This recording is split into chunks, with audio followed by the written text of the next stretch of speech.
What makes a good speech? Well, those of you that have taken our public speaking or Speech 110 class here at Newberry College probably have a good idea of some of the answers to that question. And so today, some of you will get a review of some of the material you learned in your public speaking class. And those of you that haven't taken it, this is a preview of what you will experience and expect in that class.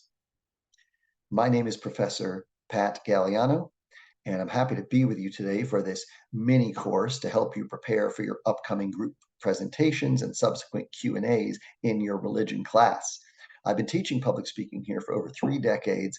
I enjoy it, and I'm happy to be with you here today to help share some hints. I encourage you to take notes, and Dr. Wilder may share the link to this presentation if he wishes to.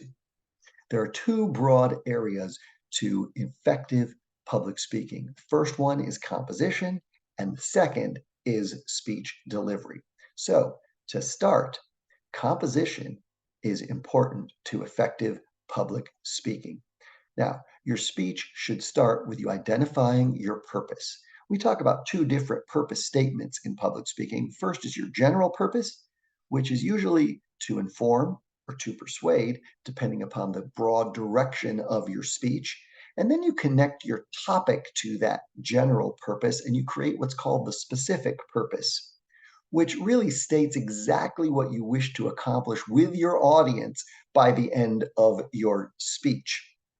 So once you've got your purpose identified, then you want to take the audience on this journey of your speech. Every speech must have an introduction, a body, and a conclusion. And you include this strategic repetition by repeating the main ideas or the main points, as we call them in public speaking, 3 times in your speech. You say them in the introduction as you preview, you say them again in the body, then you elaborate on them, and you review your main points for us in the conclusion. So let's talk about the introduction. What goes into that? Well, you should have a creative start. Make sure the audience knows what you plan to cover with that preview. You don't want to start the speech just by saying your name and what you're going to be talking about. That's not very creative, but instead say something to capture our attention. Then, as you move into the end of the introduction, you'll preview the main points by stating what we call a central idea, sometimes called a thesis statement in writing. It's the same basic thing. After you've got your introduction finished, you want to make sure that you write out the body of your speech. The body should restate your main points, and you should support each main point with research, examples, statistics, and testimonies. And you want to make sure that you cite your sources of where you got those statistics, those testimonies, maybe those examples too, if they are not original. Citing sources helps you build your credibility as a speaker. In other words, makes you more believable to the audience, and it also helps you avoid plagiarism. And in the speech, you should include what we call connectives. These go in between the different parts of the speech and in between the main points. These are words and phrases to give your speech flow. Phrases like to start, which I used a moment ago between the introduction and the body of this presentation. You might also use phrases like let's begin with, or in addition to, or when you're moving to the conclusion, phrases like to summarize or to recap. In the conclusion of the speech, there are 2 major functions. You want to review your main points and give closure. To give closure, you have to think of your last line you're going to say, practice it, and say it. Don't vary from that. Once you've got it, leave us with a bang, not a whimper. So as you're planning your speech, you have your introduction, your body, and your conclusion. Now, your topic might very well be a problem in society, and part of your goals with this might be to research that and share what the Bible has to say about this problem and take your stance on it and talk about it with your classmates and your professor. So you start with that. What does the Bible say about your topic? Share a few examples. Then you do your research that you will have to support your stance on the topic.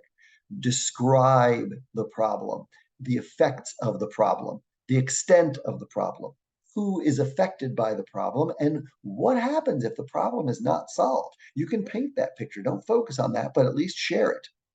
Connect the problem to your future career or maybe the major that you currently have. And of course, add in research as you can here too. After you've thoroughly explained the problem, persuaded the audience that it is a problem, then you move to the solution. Describe your solution. Show how it can solve the problem. Make the connections for us. Make sure that your solution is workable, practicable, feasible, and possible. Describe how your solution can be carried out and what it might cost to carry it out. And this is, of course, all based in research. And tell what results should be expected if everyone decides to go with your solution and follow it. And then at the end, you give a final review in your conclusion and closure. And I encourage you to open the floor for questions. This keeps you in control of the Q&A. It lets the audience know you're ready, which I hope you will be. So that's a quick look at speech composition for a persuasive speech and a problem solution design. You might also use what we call a topical organizational pattern, where you just have different categories or reasons that you want to offer if it's a persuasive speech. There's lots of ways to organize a speech, but you might use one of those different ones for this endeavor in your class. So that's a quick look at speech composition, organization, and what to look for as you research. But all that work may be for naught if it could be lost if you have poor delivery. Now, delivery is a very important element of effective public speaking, and practice is the key to effective delivery.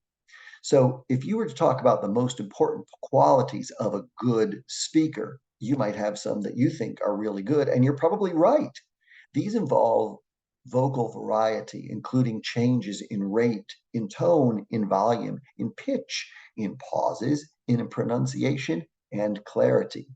And there's not always a right choice, but it's wrong to not make choices about how you're going to say things. So what do we mean by that? Let's just unpack some of the elements of vocal variety a little bit and talk through them so you can see and hear some examples. Vocal variety means don't be bland.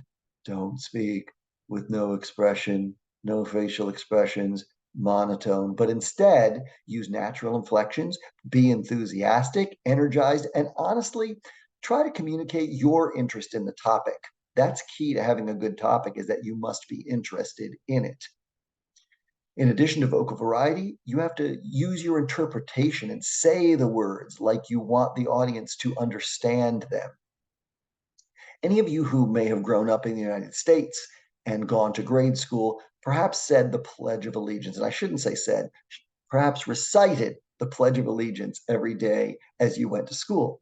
And when you did, there was this vocal pattern that everybody follows along, sometimes with incredibly weird pauses. Yeah, that's the way it sounds sometimes. And really, when you have that repetitious kind of sound, nothing really has any meaning. And there are incredible words in the Pledge of Allegiance.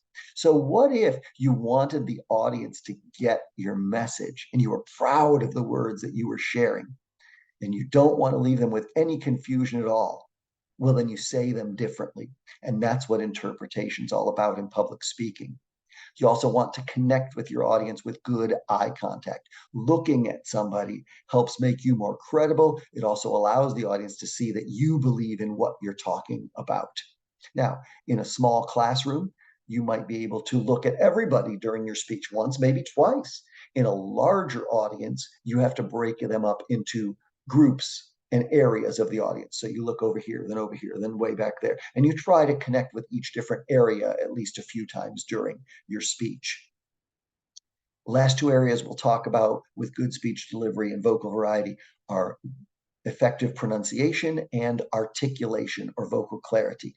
Pronunciation first. This just means saying words correctly the way they're supposed to be pronounced. Now, you can look up any words on a great website called dictionary.com. You can do a Google search, find the same information. You click on the speaker, and an electronic voice will say the word for you. A lot of biblical names are in there too. So I encourage you to use this because you want to make sure you say words correctly. Some of the biblical names that are tough are names like Golgotha or Arimathea. You just want to make sure that you say those like you know what you're talking about. Other examples of words that are commonly mispronounced in our language due to dialect or anything like that. And by the way, there's no dialect that's right or wrong. I'm not trying to teach anybody how to talk in a certain way. However, if you want to pronounce words correctly, use the standard pronunciation that you will find as you do your research. Words like genuine, sometimes this is mispronounced as genuine. People will probably get your meaning, but they might make some associations with you that might not be true about you. Another word like that is umbrella. Sometimes people will say this word like umbrella. And again, we can get it, but it just isn't the correct way to pronounce the word. And finally, the last word I'll share with you like that is the very short word ask. The s comes before the k, ask. And that's a good word to make sure that you pronounce correctly all the time as well. Under vocal clarity, this is real simple. It just means that you're making all the sounds of all the words. And the way you can help yourself with vocal clarity is sometimes to do tongue twisters. Something like Peter Piper picked a peck of pickled peppers and really work to make all the sounds. Or you might say rubber baby buggy bumpers over and over. Or everyone's favorite tongue twister, or maybe not so favorite, toy boat, toy boat, toy boat. See how many times you could say that fast and keep the integrity of all the sounds. To wrap up the section on delivery, everybody, I encourage you to be dynamic speakers. Let your passion and enthusiasm come through. To review, we've covered today the two broad areas of effective public speaking, which are good speech composition and good speech delivery. Now, in composition, you start with a purpose, your reason for getting up in front of the audience, and you identify exactly what you want from your audience. And then you write out your introduction, your body, your conclusion, and you meet the demands of each. You might organize your points in a problem solution order if that's what you're talking about. You might also just go topically or categorically, if you will, and just make the points different categories. Vocal clarity and articulation and pronunciation are important. So work to find that out and warm up with tongue twisters if you need to. So what makes a speech good? You do. You plan, you organize, you research, and you practice. Use these hints that you've learned today in this video, and you'll be effective speakers.